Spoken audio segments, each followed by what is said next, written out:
Uzair ini adalah seorang nabi yang diceritakan juga di dalam Al-Baqarah. Ada nabi yang dia muncul ketika kehancuran Bani Israel di Babilonia. Berarti di Berarti timeline ini ya setelah Sulaiman nih. iya sebelum Isa kan? Iya, sebelum Isa dan setelah Sulaiman. Iya. Kan? Nah, dia ketika melihat kehancuran ini, dia bilang sama Allah gini, "Ya Allah, bagaimana ceritanya semuanya akan dibangkitkan kalau semua sudah hancur kayak gini?" Iya. Tiba-tiba dia dimatiin Allah sama keledainya.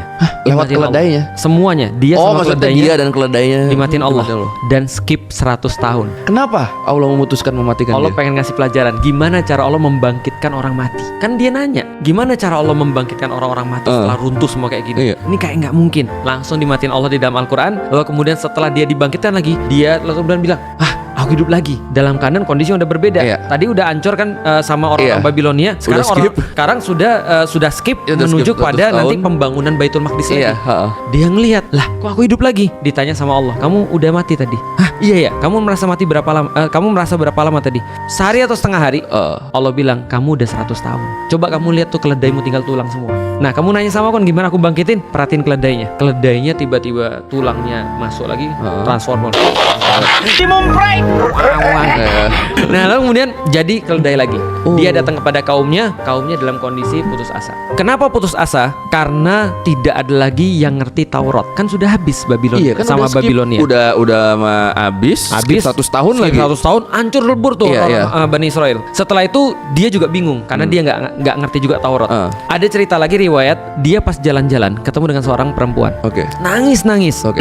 Dia tanya, "Kenapa, Bu?" Dia bilang, "Siapa lagi yang ngurusin aku? Suamiku mati, semua keluargaku mati, nggak ada yang ngurusin aku, nggak ada yang ngasih makan aku." Oke. Karena kan waktu itu dia juga sama lagi mikir gimana nih umat ini, orang nggak ada lagi Taurat, nggak ada lagi terus kemudian bimbingan dan segala macam. Maka terus kemudian dia nasihatin sama ibu tadi dalam kondisi sama-sama putus asa nih. Iya. Bu, ibu sebelum nikah yang ngurusin siapa? Bukan suaminya kan? Kan Allah yang ngurusin kita. Sebelum ibu ada suami, ibu juga makan. Iya. Maka setelah ibu ada suaminya hilang, ibu juga pasti makan. Lalu ibunya bilang apa? Terus kenapa kamu mikir siapa yang ngurusin umat ini?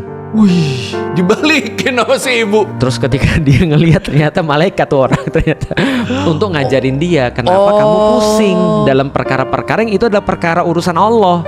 Akhirnya anyhow dia langsung terkumpul seluruh Taurat di dalam diri dia. Oke.